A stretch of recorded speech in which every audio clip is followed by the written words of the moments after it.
Assalamualaikum warahmatullahi wabarakatuh.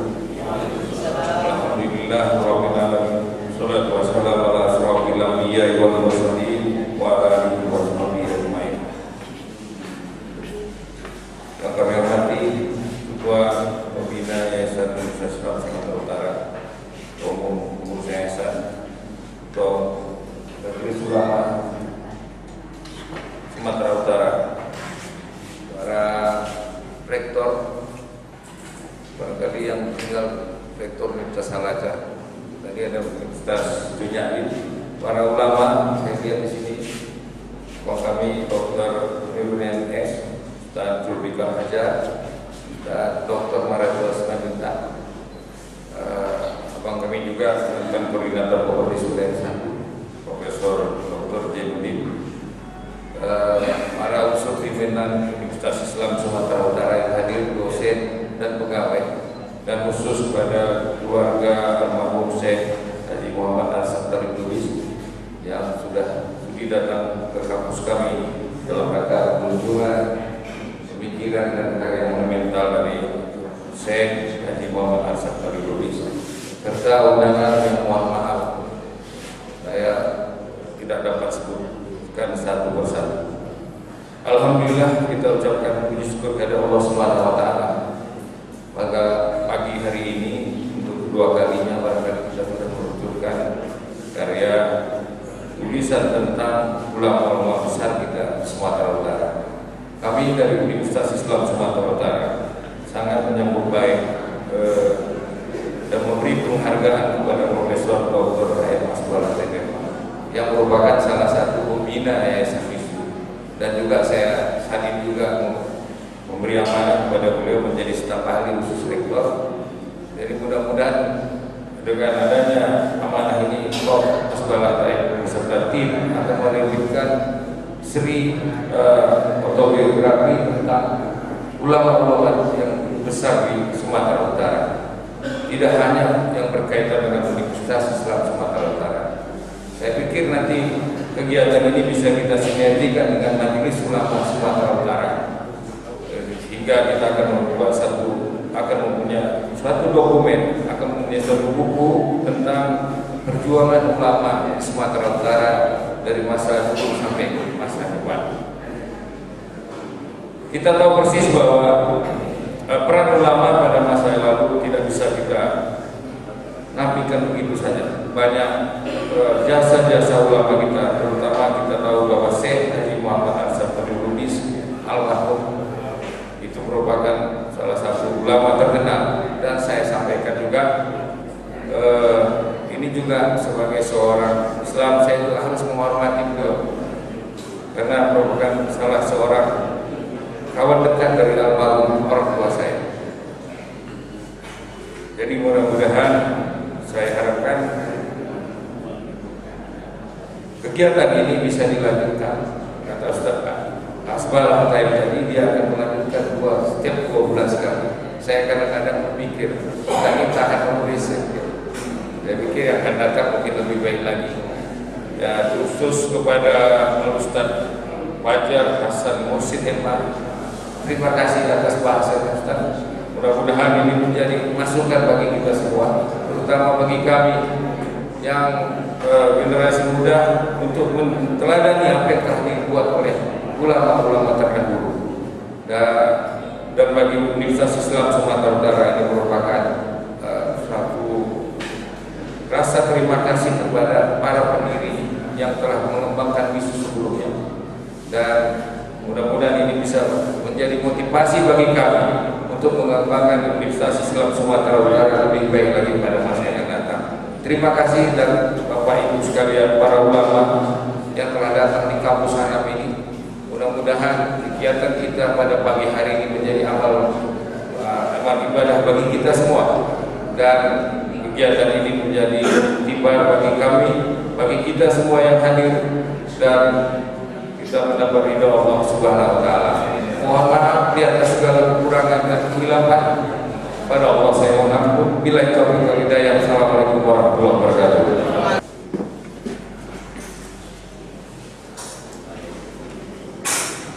Assalamualaikum warahmatullahi wabarakatuh. Bismillahirrahmanirrahim. Alhamdulillahirabbil alamin wa bihi nasta'in ala umuri dunya waddin wassalatu wassalamu ala asyrafil anbiya'i wal mursalin wa ala alihi wa sahbihi ajma'in. Amma ba'd. Faqad qala Allah Ta'ala fi kitabihil karim wa huwa asdaqul qailin. A'udzu billahi minasy syaithanir rajim.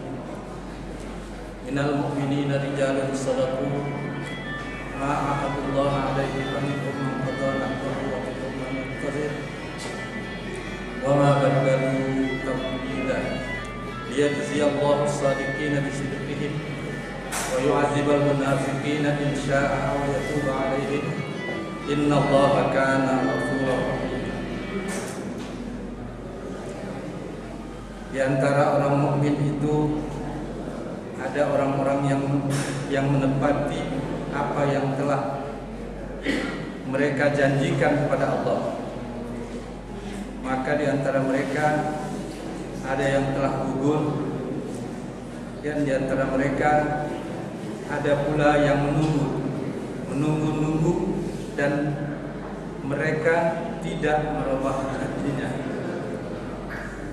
supaya Allah memberikan balasan kepada orang-orang yang benar itu karena kebenarannya, dan menyiksa orang munafik jika dikehendakinya atau menerima taubat mereka.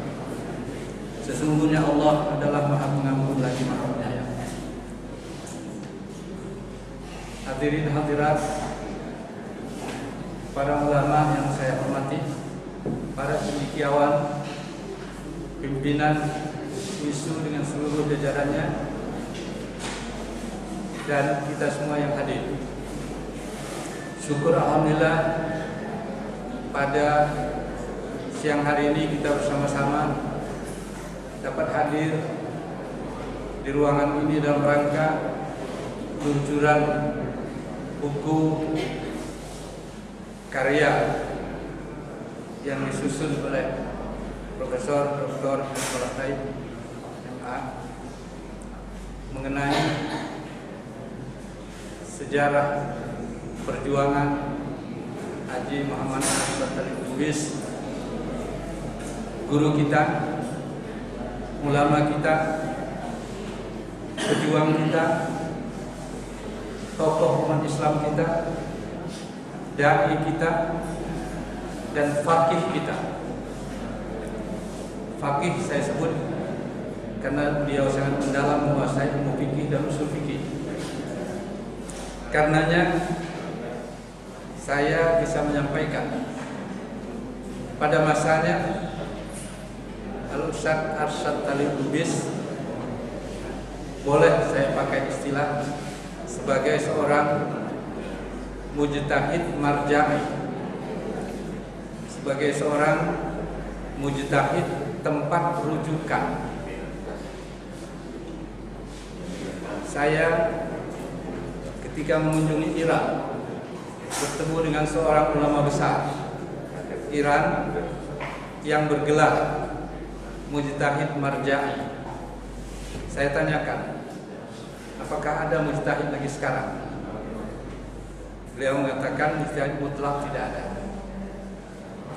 Mujtahid marja'i maksudnya ya, semua proses umat Islam bisa ditanyakan kepada beliau ini. Dari segi akidah bisa, dari segi syariah bisa, dari segi akhlak bisa. Beliau bisa menjawab semuanya. Beliau mujtahid dengan arti menguasai ilmu yang luas, yang mendalam, yang menguasai dengan dalil-dalilnya, sehingga semua yang bertanya puas dengan jawabannya. Saya pikir guru kita Al-Ustadz Asy-Syaitali Lubis ini adalah termasuk seorang mujtahid marja'i, ya, menjadi tempat rujukan. Buku fikih beliau, ilmu fikihnya itu diakui di seluruh Indonesia adalah sebagai buku fikih yang terbaik. Sistematikanya dan terbaik isinya, walaupun dia menulis dengan ringkas, tidak terlalu tebal, tapi memadai untuk keseluruhannya. sayang buku itu tidak dicetak kembali. Saya menyarankan kepada tim dan keluarga kalau hadir supaya diberi izinlah untuk dicetak kembali buku ilmu fikih beliau. Karena belakangan di masa PGA dan lain sebagainya, buku fikih rujukan siswa dan mahasiswa kita itu fikih Sulaiman Rasyid, fikih Arsyad Al-Lubis. Tapi kedua-duanya sekarang sudah langka. Terutama fikih Ustaz Arsyad Al-Lubis tidak kelihatan lagi di perpustakaan. Karena dulu dicetak oleh Percetakan Islamiyah Medan dan tidak diberi izin untuk dicetak yang lain, sehingga hilanglah dari peredaran. Boleh ditanyakan kalau kita jumpa dengan orang Kalimantan, orang Sulawesi dan lain sebagainya, menanyakan apakah masih dicetak buku Arsyad Al-Lubis ilmu fikihnya itu satu di antaranya. Karena membacanya mudah dan praktis. Sebagai bahan kuliah juga memadai. Kalau dia tidak menyebutkan itu rujukan untuk kuliah, tapi sebetulnya dipakai untuk bahan kuliah di S1, S2, S3 pun bisa. Jadi karena itu mohon dijajaki kalau bisa dicetak kembali. Kalau beliau sudah tidak ada, kita tidak lagi dapat bertanya langsung kepada beliau. Tapi kalau ada buku fikihnya itu, kita bisa suruh aja mahasiswa kalau dia bertanya buka fikih Arsyad Al-Lubis, itu sudah cukup. Saya selalu mengatakan demikian. Tapi tak ada bukunya Ustaz, kata orang. Di mana kami cari? Ke pasar di fotokopi dari buku yang ada. Yang kedua, saya ingin menyarankan lagi bahwa buku fatwa beliau supaya dikumpulkan fatwanya, dicetak, supaya fatwanya itu bisa dipelajari, dibaca oleh banyak orang.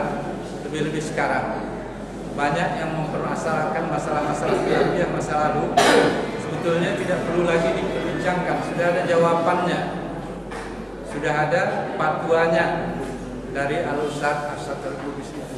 Jadi mohon itu juga dapat dicetak. Saya tadi hanya ingin mengomentari 3 buku itu saja, tapi satu tadi mengenai buku perbandingan agama. Saya pikir semua penulis yang mengenai perbandingan agama-agama tidak ada yang melebihi buku Arsyad Al-Lubis. Cuma juga itu tidak dicetak lagi sekarang. Kalau andainya itu dicetak, insya Allah akan sangat diperlukan oleh masyarakat. Maka sesuai dengan kedudukan beliau sebagai ulama, sebagai mujtahid, sebagai orang yang menguasai ilmu yang luas, maka beliau termasuk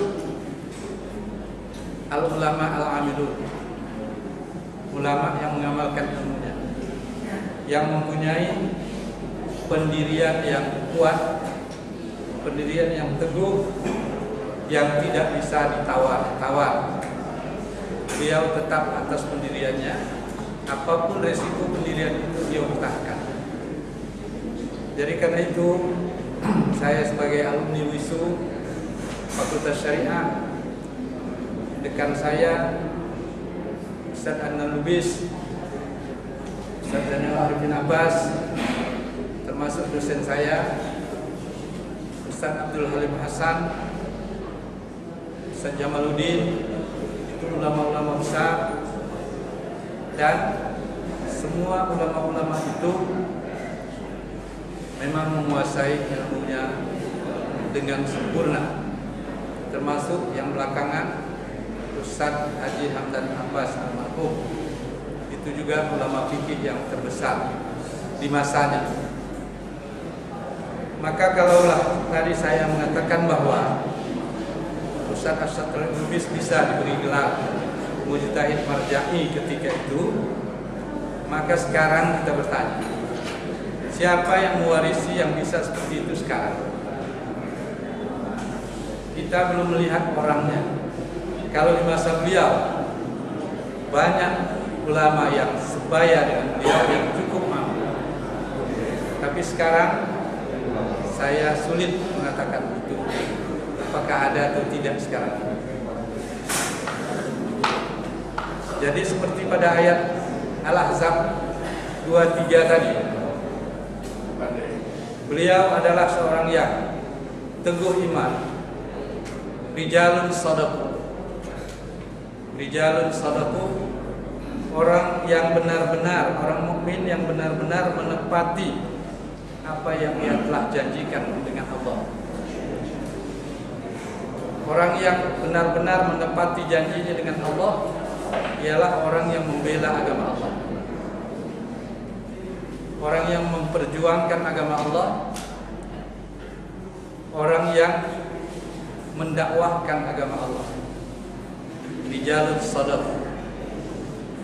Di antara mereka ada yang gugur, tapi tetap atas janjinya itu. Dan ada yang masih hidup, mudah-mudahan juga tetap atas janjinya itu, tidak menyalahi janji. Ayat ini sebenarnya turun ketika perang Ahzab. Perang Ahzab dikala itu mungkin pada abad 5 Hijriah atau 5, Rasul dikepung oleh tentara sekutu, orang-orang Yahudi, orang-orang Quraisy, suku-suku yang ada di Madinah, seluruhnya sepakat menyerang Nabi dan mengusir serta membunuh. Dari atas, dari bawah, serangan itu direncanakan dari sekeliling, sehingga Nabi ketika itu memerintahkan kepada para sahabat menggali lubang parit, itu yang disebut dengan khandak, sekeliling kota Madinah, agar supaya bisa menahan lajunya serangan musuh ke kota Madinah. Maka mendengar berita yang begitu menakutkan itu, umat Islam telah dikelilingi oleh musuh dari seluruh penjuru, dan seluruh suku yang sudah ijla' anil Madinah, diusir dari Madinah, seperti Aus, Khazraj, Yahudi dan Nasrani dan sebagainya itu, mereka bersatu untuk menyerang Nabi dan menimbulkan isu bahwa orang Muslim tidak berhak lagi berada di Madinah. Dan pengikut-pengikut Nabi Muhammad SAW disuruh pulang kampung semua, karena kota Madinah akan dikembalikan seperti masa jahiliyah, dikuasai kembali oleh mereka. Itu isu yang berkembang. Mendengar itu, terjadilah berbagai keresahan di kalangan umat Islam. Maka ada di antara umat Islam itu yang benar-benar berjanji, inilah rijalun sadaqu. Dia berjanji, saya akan ikut berperang dengan Rasul menghadapi musuh bagaimanapun besarnya sampai titik darah terakhir, sampai napas saya terakhir. Saya akan berjuang. Inilah rijalun sadaqu. Dan dia tepati janjinya ini, tidak merubah janjinya, berjuang dengan Rasul sampai titik terakhir darahnya seperti sahabat Hamzah. Maka inilah yang disebut rijalun sadaqu. Tapi ada orang munafik yang pura-pura berjuang bersama Rasul, tapi sifatnya memecah belah perjuangan Islam ketika itu dan menakut-nakuti umat Islam. Rijalun sadaqu ini benar-benar bersama Rasul, dan Rasul mengatakan kepada mereka, jangan takut, Allah akan menolong kita. Inilah saatnya Allah akan menolong kita. Apa yang terjadi? Semua kemah tentara sekutu yang akan mengepung kota Madinah itu pada suatu malam musim dingin, datang udara dingin dengan angin yang kencang, menghantam semua kemah itu, semuanya terbang. Semuanya periuk nasib mereka itu pun terbalik. Semuanya pucat pacit. Tidak ada dingin yang sangat, angin yang kencang. Akhirnya mereka keluar dan meninggalkan kemah-kemahnya itu, dan sebagian pulang. Karena apa? Timbul dalam hati mereka pada ketika itu bahwa Rasulullah menggunakan ilmu sihirnya untuk mengalahkan mereka, sehingga dengan demikian mereka ada yang sakit, ada yang gemetar, tidak berani maju lagi menghadapi musuh, lari pulang dan sebagainya. Ada diturunkan Allah para malaikat untuk menghancurkan mereka sehingga mereka tidak bisa masuk ke kota Madinah. Inilah makanya di dalam ayat ini disebutkan ada yang mukmin, ada yang munafik. Nah, rijalun sadaqu itu adalah orang-orang yang beriman, yang benar pada janjinya, menepati janjinya. Ini Al-Ustaz Arsad Lubis termasuk rijalun sadaqu. Sampai akhir hayat beliau berjuang untuk kepentingan agama Allah. Tidak pernah mundur, ditahan, dipenjara dan lain sebagainya. Bagi mereka tidak ada masalah, karena dia yakin bahwa Allah SWT membelanya dan menolongnya sehingga sampai beliau meninggal dunia. Satu kesan, hanya satu kesan saja yang saya sampaikan. Ketika saya baru pulang dari Mesir tahun 71,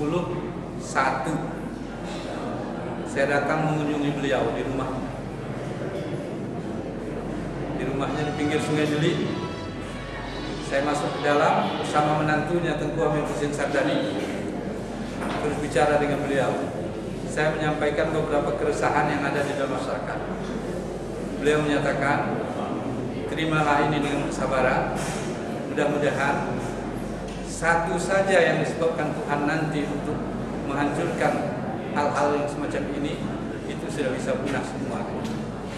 Jadi terimalah dulu sementara ini, sabarlah terima ini. Itu nasihat beliau. Jadi beliau sama sekali tidak merupakan seorang yang mempunyai ideologi keras yang ingin merubah negara ini menjadi negara Islam dan sebagainya, itu sama sekali tidak ada.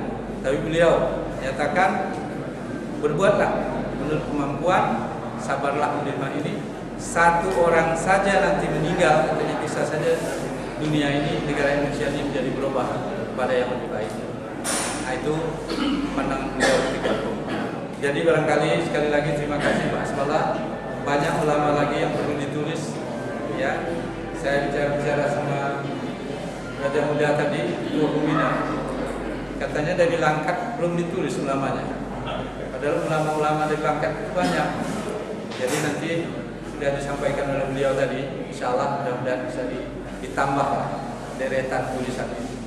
Ya, nah, mudah-mudahan tulisan ini berlanjut terus sehingga banyak manfaat kepada kita semua. Terima kasih pada Wisu seluruhnya, pada Dewan Pimpinan, pada Rektor, pada pembina dan seluruh keluarga besar Wisu.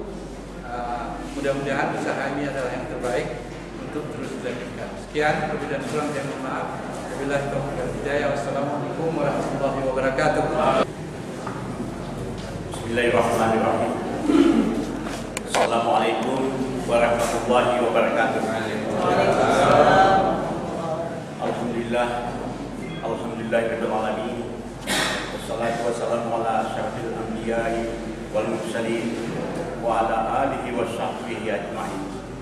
Amma ba'd. Yang kami muliakan Bapak Ketua Majelis Ulama Sumatera Utara, para ulama, suama, para pejabat, teman-teman kami, staf pengajar, guru besar, dan para cendekiawan sekalian. Pertama, kami ingin mengucapkan terima kasih yang sedalam-dalamnya kepada keluarga almarhum Haji Muhammad Arsad Lubis yang telah hadir, bapak-bapak, para ketua dan pembina, serta pengurus yayasan Wisu. Alhamdulillah juga sudah tadi kita dengar bersama sambutan Rektor Majelis Ulama, dan yang paling mengesankan kita adalah hal yang sudah disampaikan oleh Dr. Fajar Hasan Mursyid. Insyaallah saudara-saudara panitia dan hadiran sekalian, alhamdulillah wa syukurillah. Pertama-tama izinkanlah kami mengucapkan selamat datang dan ucapan terima kasih kepada para ulama dan hadirin sekalian di kampus Al-Manar, kampus Wisu Perjuangan.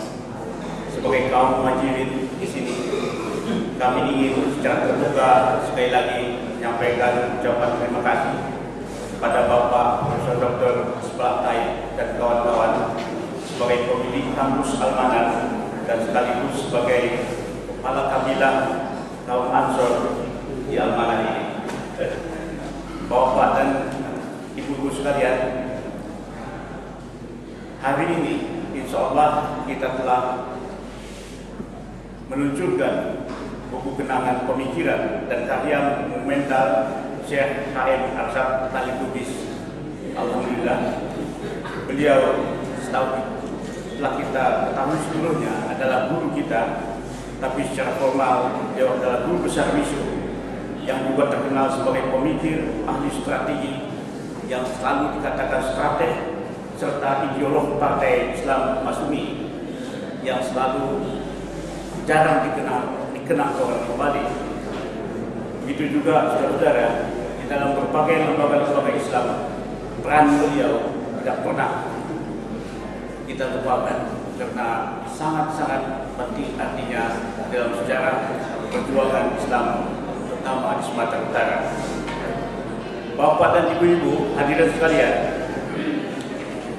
mungkin pertanyaan pertama yang muncul di benak kita ialah mengapa pikiran beliau harus dihimpun kembali dalam sebuah buku yang sengaja diterbitkan dan dihantar dengan upacara protokoler akademik oleh WISU, sebuah perguruan tinggi Islam tertua di luar Pulau Jawa ini. Tentu, dan itu pasti, masing-masing kita dapat memberikan jawaban yang benar dan mustahak.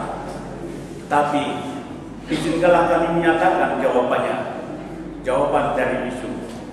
WISU menerbitkan buku pemikiran Haji Muhammad Arsyad Ali Lubis ini bukan hanya untuk mengembangkan tradisi ilmiah yang telah baku sebuah perguruan tinggi saja, tetapi karena menurut penelitian kami setelah dikaji bolak-balik dan dianalisa, ternyata pemikiran H.M. Arsyad Ali Lubis adalah pemikiran-pemikiran yang makin lama makin relevan untuk disimak dan dibicarakan kembali dalam konteks situasi dan kondisi politis negara dan nasib umat Islam dewasa ini untuk masa-masa yang akan datang lebih berarti.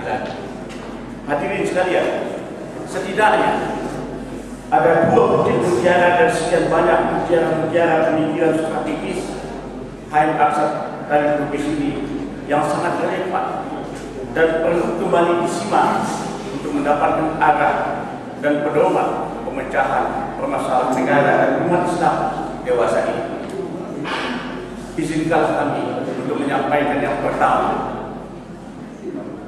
Yang pertama itu adalah bagaimana meneruskan perjuangan kita untuk merubah nasib umat Islam ke arah yang kita cita-citakan, yaitu sebuah masyarakat adil dan makmur yang diridhai Allah Subhanahu wa Ta'ala, atau dengan semboyan yang lebih populer dewasa ini, Izul Islam wal Muslimin, kejayaan Islam dan umatnya. Sekarang seperti kita ketahui bersama, setelah 67 tahun kita merdeka, maka pertanyaan yang selalu mendenging di telinga kita ialah kemajuan apa yang terus kita peroleh? Apakah umat Islam Indonesia sebagai umat yang terbesar di sebuah negara, apakah kita telah mendekati Izul Islam wal Muslimin tadi, atau telah terjadi sebaliknya? Apa yang terjadi sebaliknya itu ialah, ini perlu digarisbawahi, sebuah proses inbreeding, sebuah proses pengkecilan manusia-manusianya yang tidak terempang lagi karena virus materialisme dan komersialisme dalam bentuk korupsi penyalahgunaan kekuasaan telah menderita, atau generasi muda kita telah mulai dicuri oleh barisan-barisan jamaah lain, kelompok-kelompok garis keras yang memahami Islam tanpa mengerti substansi Islam sebagaimana yang dipahami oleh para ulama dan pendiri bangsa kita ini. Kelompok-kelompok muda ini telah mulai tertutup. Ini saya alami sendiri di kalangan adik-adik saya PI. Umpamanya kalau mereka mengadakan training, instruktur itu sendiri yang menjadi penceramah dan tidak mengundang ulama pemuka Islam atau pejabat setempat lagi. Ini yang saya maksud tertutup tadi. Banyak kader-kader muda kita yang buta terhadap peta sosiologis Indonesia yang memang tidak sederhana. Mereka menempuh jalan pintas seperti mengidentikan Arabisme dengan Islamisme. Karena itu mereka tidak mampu memisahkan agama dari kultur tempat agama itu diwahyukan. Bapak-bapak dan ibu sekalian, maka muncullah kader-kader muda Islam yang berjenggot dan suka melototkan matanya kepada mereka-mereka yang berwajah klinis seperti kebanyakan kita. Hadirin sekalian, bukankah kita mulai mendengar bahwa generasi muda kita ini telah berani menuduh kita sebagai kafir dan murtad, sedang kita masih tetap tenang-tenang saja menerimanya. Bahkan di Jawa, banyak masjid-masjid dan pesantren NU, Muhammadiyah atau Persis yang mulai dikuasai oleh kelompok-kelompok garis keras ini. Bukankah ini bapak-bapak dan ibu-ibu terjadi juga di Sumatera Utara tanpa kita sadar? Memang hari ini kita bersyukur kepada Allah Subhanahu wa taala karena berkat kegigihan Haji Muhammad Arsad Lubis menanamkan bahaya komunisme, maka PKI sampai sekarang sosok kelembagaannya tidak bangkit lagi. Tetapi Bapak dan Ibu sekalian, paham komunisme itu, yaitu materialisme, telah melahirkan pendekar-pendekar korupsi yang telah menjatuhkan harga kehidupan umat dan bangsa ini. Paham materialisme itu juga telah muncul dalam bentuk komersialisme yang paling parah dalam dekade ini. Sekarang minyak bumi, mineral, hutan, manusia yang jadi TKW, bahkan pendidikan telah dikomersialisasikan. Dan celakanya Bapak dan Ibu-ibu, komersialisasi itu didukung pula oleh undang-undang yang bertolak belakang dengan konstitusi Undang-Undang Dasar 45 kita. Nauzubillah. Bapak dan Ibu-ibu hadirin sekalian, dalam menghadapi permasalahan ini, HM Arsad Lubis menghimbau para ulama dan zuama Islam untuk terus-menerus mendorong dan membentengi umat Islam dengan menghadirkan Islam sebagai rahmatan lil alamin. Sungguh Islam penuh dengan kepastian postulat tentang keesaan Tuhan yang tidak bisa ditawar lagi seperti yang kita dengar tadi dari ahli Muslim. Tetapi dakwah para ulama tetap diharapkan oleh Haji Arsad Lubis penuh dengan kedamaian, penuh dengan rasionalitas dan takwa, lembut dan toleran, seperti yang dijuluki selalu oleh Newsweek, Islam with smile face. Kedua, Haji Muhammad Arsad Lubis dalam berbagai pemikiran yang strategis itu telah menjawab pertanyaan penting, siapa yang diharapkan dapat merubah nasib umat Islam. Bapak dan Ibu-ibu, bukankah Allah SWT dalam Al-Quran surah Al-Baqarah 11 umpamanya telah menegaskan, sungguh Allah tiada akan merubah nasib suatu kaum jika mereka tiada merubah nasibnya sendiri.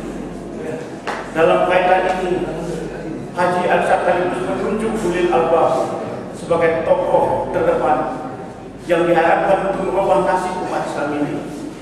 Dalam Al-Quran, ulil albab yang diungkapkan ratusan kali umpamanya disebutkan sebagai orang-orang yang berakal, yang selalu mengingat Allah dalam keadaan berdiri dan tidur, yang karuniai pemahaman tentang al-hikmah. Dalam konteks modern, al-hikmah itu dapat diterjemahkan sebagai ilmu, teknologi dan seni yang diridhai Allah SWT. Haji Muhammad Arsad menegaskan bahwa perguruan tinggi Islam berkewajiban melahirkan ulil albab yang bertugas di daerah politik untuk merubah nasib umat. WISU sebagai perguruan tinggi yang dilahirkan bersama pemikiran Haji Muhammad Arsad Lubis ini berkewajiban untuk melahirkan ulil albab seperti yang dicita-citakan beliau. Karena itu pula, saudara-saudara, acara perjumpaan buku beliau ini dapat diartikan juga sebagai sebuah perintah ulang agar WISU tetap menyadari visi dan misinya untuk melahirkan Nurul Albab, tidak hanya dalam takaran kualitas kepala-kepala kabilah atau sekalian, tetapi negarawan. Akhirnya kami atas nama keluarga besar WISU mengucapkan terima kasih atas dukungan untuk menegakkan kembali pemikiran Haji Muhammad Arsyad Tariq Lubis ini sebagai tiang penyangga Hizbul Islam wal Muslimin. Insyaallah. Wabillahi taufiq wal hidayah. Assalamualaikum warahmatullahi wabarakatuh.